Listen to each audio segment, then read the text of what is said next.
രാഷ്ട്രീയ വാർത്തയിലേക്ക് വരുന്നതിനിടയിൽ ആ കോടനാടേക്ക് കാട്ടുകൊമ്പനെ കൊണ്ടുവരുന്ന വാർത്തയിലേക്ക് കടക്കുന്നു. ആ അഭയാരണ്യത്തിലേക്ക്, കോടനാട് അഭയാരണ്യത്തിലേക്ക് കൊണ്ടുവരികയാണ്. കപ്രിക്കോട്ട് പ്രത്യേക കൂട് തന്നെ തയ്യാറായിട്ടുണ്ട്.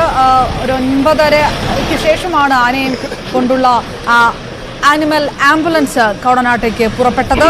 10:45 വനം വകുപ്പിന്റെ വാഹനങ്ങൾക്കൊപ്പം ആന ആ കാട്ടുകൊമ്പനെ കൊണ്ടുവരുന്ന ദൃശ്യങ്ങൾ ഇതാ കാണാം. എലിഫന്റ് ആംബുലൻസിൽ ആനിമൽ ആംബുലൻസിലാണ് ആനയെ കൊണ്ടുവരുന്നത്. ആനയുടെ ആരോഗ്യനില സംബന്ധിച്ച് ചില ആശങ്കകൾ അതിപ്പോഴും ബാക്കി നിൽക്കുന്നുണ്ട്. അങ്ങനെ തന്നെയാണ് ദൗത്യസംഘ തലവൻ അരുൺ സക്കറിയൻ പറഞ്ഞത്. മയക്കുവെടി കൊണ്ട് ആന വീഴുകയാണ് ഉണ്ടായത്. പിന്നെ എഴുന്നേറ്റ ശേഷം പ്രാഥമിക ചികിത്സ നൽകി ആനയെ അവിടെ നിന്ന് കൊണ്ടുവരികയായിരുന്നു. ഏതാണ്ട് ആദ്യഘട്ടം പൂർണ്ണമാണ്, വിജയമാണ് എന്നുള്ള അവകാശവാദം വനം വകുപ്പിനെ സംബന്ധിച്ചിടത്തോളം ഉണ്ട്. പ്രാഥമിക ചികിത്സയ്ക്ക് ശേഷം ആന എഴുന്നേൽക്കുകയും ചെയ്തിരുന്നു. പക്ഷേ ഇനി എത്ര ദിവസമാണ് ചികിത്സ നീണ്ടു നിൽക്കുക എന്ന് ആണ് അറിയേണ്ടത്. ആ സമയത്ത് ആനയ്ക്ക് പ്രാഥമിക ചികിത്സയും ആന്റിബയോട്ടിക്കുകളും ഒക്കെ നൽകി മസ്തകത്തിലെ മുറിവിലൊക്കെ മരുന്ന് വെച്ച ശേഷമാണ് ആനയെ കൊണ്ടുവന്നത്.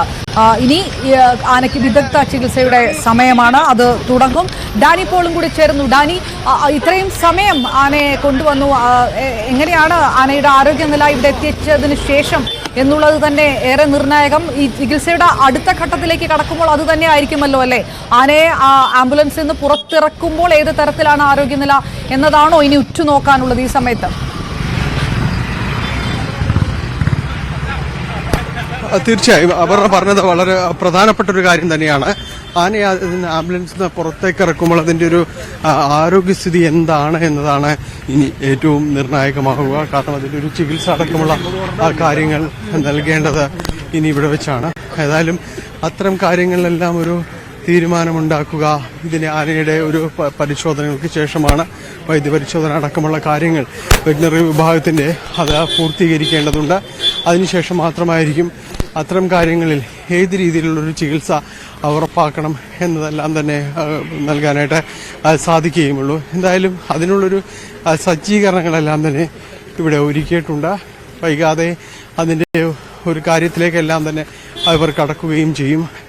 ഇതിൽ ഏറ്റവും പ്രധാനപ്പെട്ടത് ഡോക്ടർമാർ പറയുന്നത് ഇതിൻ്റെ ഒരു ആരോഗ്യസ്ഥിതി, അത് കഴിഞ്ഞ കുറേ നാളുകളായി അതിന് ആരോഗ്യ പ്രശ്നങ്ങളുണ്ട്.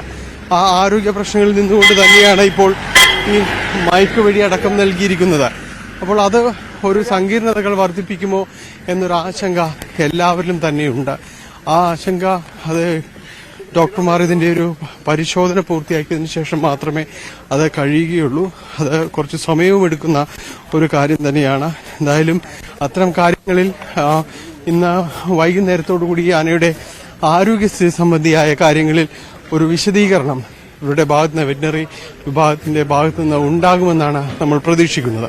അപർണ, നേരത്തെ ഡാനി നമ്മൾ പറഞ്ഞു വന്ന കാര്യം തന്നെ, അതായത് ഈ ആനയെ തിരിച്ചു കാട്ടിലേക്ക് വിടണമെന്നുണ്ടെങ്കിൽ അത് ഈ ചികിത്സയുമായിട്ട് ബന്ധപ്പെട്ടിട്ടാണ് ഇരിക്കുക. ആനയുടെ പരിക്ക് ഇതിനിടയിൽ പറയണം, ആനയുടെ പരിക്ക് കൂടുതൽ ദൃശ്യമാണ്, വ്യക്തമാണ് ദൃശ്യങ്ങളിലൊക്കെ. ആ ഒരു അവസ്ഥയുണ്ട്. ഡാനി, അതിൻ്റെ ഇടയിൽ കൂടെ ചോദിക്കേണ്ടത്, ഇത്രയും സമയം എടുത്തിട്ടാണല്ലോ കോടനാട്ടേക്ക് കൊണ്ടുവരുന്നത്. ഏതെങ്കിലും തരത്തിൽ ആ യാത്രയിൽ ഏതെങ്കിലും തരത്തിലുള്ള ആശങ്കകളോ മറ്റോ ഉണ്ടായിരുന്നോ ഫോറസ്റ്റ് വകുപ്പിനെ സംബന്ധിച്ചിടത്തോളം? അതായത് ഈ യാത്രയിൽ ആന ഹെൽത്തി തന്നെ ആയിരുന്നോ?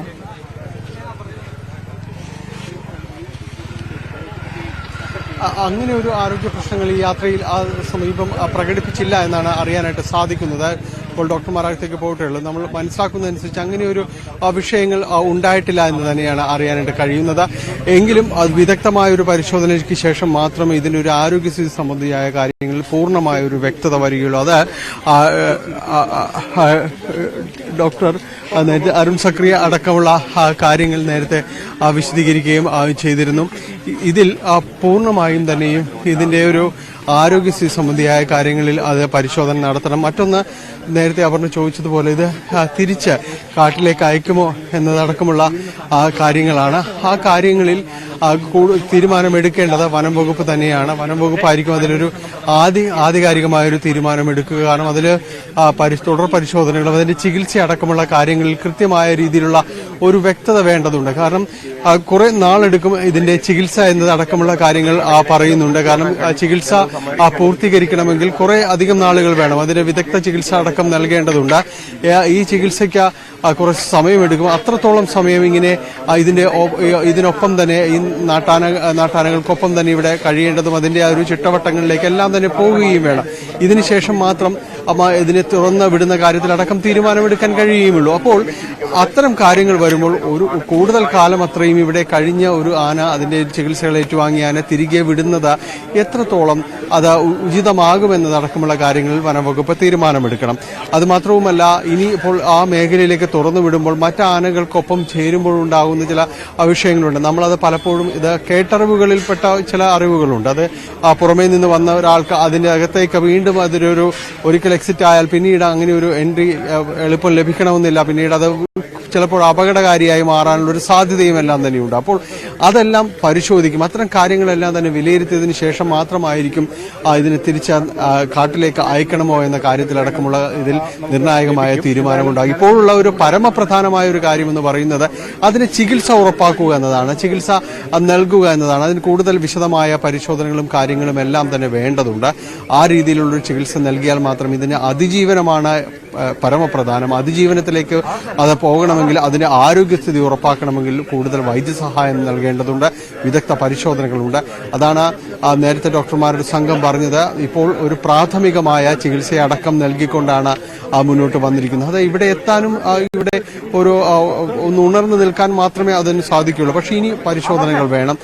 ആഴത്തിലുള്ള മുറിവാണ്, കൊമ്പന്റെ തന്നെ മറ്റ് ആക്രമണമേറ്റതാണ്. അതിന് ഭക്ഷണം എടുക്കാൻ പോലും കഴിയാത്ത രീതിയിലേക്ക് കാര്യങ്ങൾ വന്നിരിക്കുന്നു. അത് തന്നെ ക്ഷീണം അതിന് അനുഭവപ്പെട്ടിട്ടുണ്ട്. അപ്പോൾ ഈ കാര്യങ്ങൾക്കെല്ലാം തന്നെ ഉചിതമായ രീതിയിലുള്ള പരിശോധനകൾക്ക് ശേഷമേ അത് കടക്കുകയുള്ളൂ. എന്തായാലും വലിയൊരു ദൗത്യം വനം വകുപ്പ് പൂർത്തീകരിച്ചിരിക്കുന്നു എന്നതാണ്. ഒരിക്കൽ അതിന് ചികിത്സ നൽകി വിട്ടയച്ച ആനയെ വീണ്ടും തേടി പിടിച്ചുകൊണ്ട് ചികിത്സിക്കുക എന്ന അതീവ ദുഷ്കരമായ ഒരു ദൗത്യം തന്നെയാണ് വനം വകുപ്പ് ഏറ്റെടുത്തത്. കൃത്യമായ പ്ലാനിങ്ങോടുകൂടി അത് നടപ്പാക്കുകയും ചെയ്തു എന്ന കാര്യത്തിൽ അവർക്ക് ആശ്വസിക്കാം. ഇതിന് വെല്ലുവിളികളുണ്ടായിരുന്നു.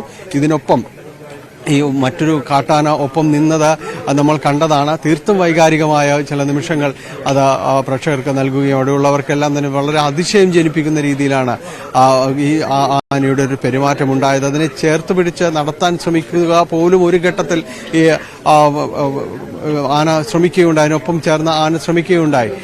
ഏഴാറ്റുമുഖം ഗണപതി എന്ന് നാട്ടുകാർ പേരിട്ട് വിളിക്കുന്നതാണ് അതിനെ. കാരണം ഈ പതിവായതിനെല്ലാം ആ മേഖലയിൽ കാണുന്നതാണ്. ആ ആന ചേർത്ത് പിടിക്കുകയും താങ്ങി നിർത്തുകയും എല്ലാം തന്നെ ചെയ്തു. ഒപ്പം ഒന്ന് നടത്തി നോക്കുവാനുള്ള പരിശ്രമം എല്ലാം തന്നെ നടത്തുകയും ചെയ്തു. പക്ഷേ ഒന്നും നടന്നില്ല. കാരണം ഈ മരുന്ന് ചെന്നിരുന്നതിനാൽ മയക്കുവെടി വെച്ചതിനാൽ തന്നെ അത് അവിടെ മറിഞ്ഞു വീഴുകയായിരുന്നു. എന്നിട്ട് പോലും അവിടെ അത് തുടർന്നു, ഒരു കാവൽ നിൽക്കുന്നത് പോലെ തുടർന്നു. പിന്നീടാണ് വനം വകുപ്പിന് അതിനെ അവിടേക്ക് കാട്ടിലേക്ക് തിരിച്ചുവിടാനായിട്ട് റബ്ബർ ബുള്ളറ്റ് ആകാശത്തേക്ക് നിറയൊഴിക്കേണ്ടി വന്നു, ശബ്ദമുണ്ടാക്കി അതിനെ തിരിച്ചയക്കുകയും എല്ലാം തന്നെ ചെയ്തു. എന്നിട്ടും ഒരു ദൂരപരിധിക്കപ്പുറം നിന്നുകൊണ്ട് അത് പിന്നെയും കുറെ സമയം തുടർന്നിരുന്നു എന്നതാണ്.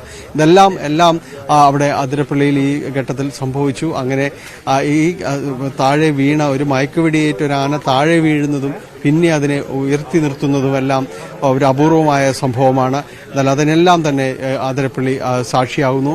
പിന്നീട് ഇപ്പോൾ അതിന് കോടനാട്ടേക്ക് എത്തിക്കുന്നു. കൃത്യം ഒരു ടൈം ബൗണ്ട് ഇതിൽ അവർ കീപ്പ് ചെയ്തു. അത് കൃത്യമായിട്ട് തന്നെ സമയബന്ധിതമായത് നടപ്പാക്കി എന്നതാണ്. വലിയ ചൂടിലേക്ക് അന്തരീക്ഷത്തിന്റെ ഒരു ഊഷ്മാവ് എല്ലാം തന്നെ കൂടുതൽ വരുന്നതിന് മുൻപാക്കി തന്നെ കൃത്യമായിട്ട് തന്നെ ഇതിലേക്ക് എത്തുകയും ചെയ്തു. എന്തായാലും ഇക്കാര്യത്തിൽ ഇതിന് ഗുരുതരമായ പരിക്കാണ് എന്ന കാര്യത്തിൽ യാതൊരു സംശയവുമില്ല. അണുബാധയുണ്ട് എന്ന കാര്യത്തിൽ നേരത്തെ തന്നെയും സ്ഥിരീകരണം ഉണ്ടായിരുന്നു. അത് ഒന്നുകൂടി ഔദ്യോഗികമായിട്ട് ഇതിനിപ്പോൾ സ്ഥിരീകരിക്കുന്നു എന്നാണ് മനസ്സിലാക്കാൻ സാധിക്കുന്നത്.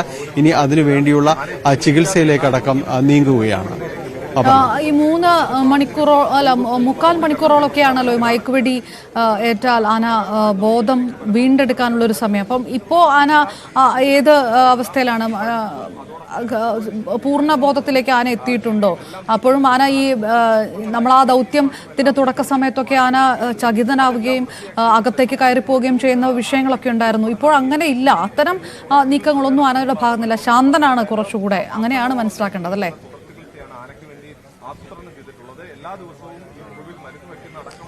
പറഞ്ഞാൽ നിലവിൽ ശാന്തരാണ്, മറ്റു വിഷയങ്ങളില്ല.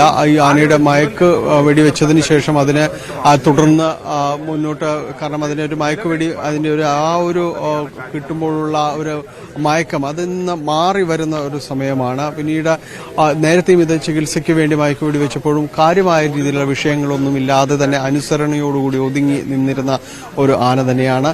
ഇപ്പോഴും അതേ സ്വഭാവം തന്നെയാണ് പ്രകടമാക്കുന്നത് എന്നാണ് അറിയാനായിട്ട് സാധിക്കുന്നത്.